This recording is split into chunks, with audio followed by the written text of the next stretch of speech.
On va écouter Gims, tout ça c'est après les infos.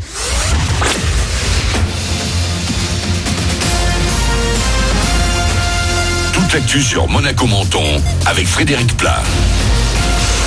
Bonjour, on pourrait presque tenter le t-shirt seul ce matin. Il fait déjà 18 degrés à Monaco actuellement selon le dernier relevé de température Weather pour Google.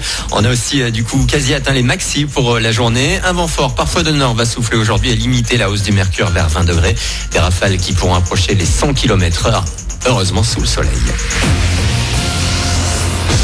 Pas le temps d'être pantouflard. Retour au crampon ce soir pour à peine la 22e journée de Ligue 1 terminée, enchaînée avec la 23e.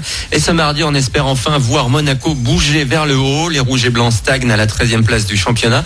Pas de victoire depuis le 21 décembre. À 19h, l'ASM sera face à Angers, 12e et qui vient de s'incliner lourdement 1-4 face à Reims. On suivra également ce soir Rennes, 3e, qui peut mettre la pression sur Marseille, 2e, si les Bretons gagnent à Lille. Plus tard, à 21h05, le leader, le PSG, affrontera Nantes à la Beaujoire. Match sans Neymar. Le Brésilien est blessé aux côtes. Les autres rencontres se tiendront demain. Au moins 425 morts et plus de 20 000 contaminations. Le bilan de l'épidémie de coronavirus ne cesse de s'aggraver en Chine. Le pays demande au monde entier de lui envoyer des masques, des combinaisons et des lunettes de protection. En France, un peu plus de 200 personnes récemment rapatriées se trouvent actuellement en quarantaine près de Marseille et Aix-en-Provence. Aucune n'est porteuse du virus. Une bonne nouvelle tout de même à cause de ce virus, la baisse des prix des carburants jusqu'à chez nous. Avec le confinement des habitants et des fermetures d'usines, l'économie chinoise ralentit. Du coup, moins de demandes de pétrole égale baisse du cours du baril. En Hyper à Menton, le gasoil est actuellement à 1,44€ le litre, 1,45€ pour le samplon 85E10. Le 85 est à moins de 70 centimes. Ce sera peut-être la première fois pour vous de vous faire entendre. Dans à peine plus d'un mois, il y a le premier tour des élections municipales. Mais pour participer à ce scrutin à Menton et partout en France, il faut s'inscrire sur les listes électorales. Attention, vous n'avez plus que quelques jours pour le faire. Jusqu'au 7, c'est vendredi.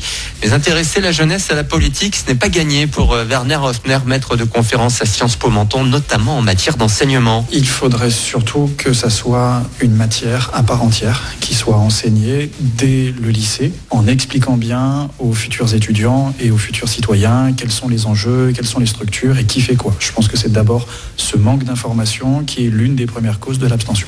Ne laissez pas une classe d'âge, celle des 65 ans et plus, qui est celle qui est la plus mobilisée au moment des élections, choisir pour vous. Quand on a 18 ans, on déteste, je crois, recevoir des ordres. Si on participe à la démocratie, on fait valoir sa voix et c'est là où on apprend que l'on est écouté. Propos recueillis par Sarah Neves. Si ce n'est déjà fait, vous avez jusqu'au 7 vendredi pour vous inscrire sur les listes électorales. Le premier tour des municipales, ce sera ensuite pour le 15 mars, le second le 22. Voilà pour votre actu.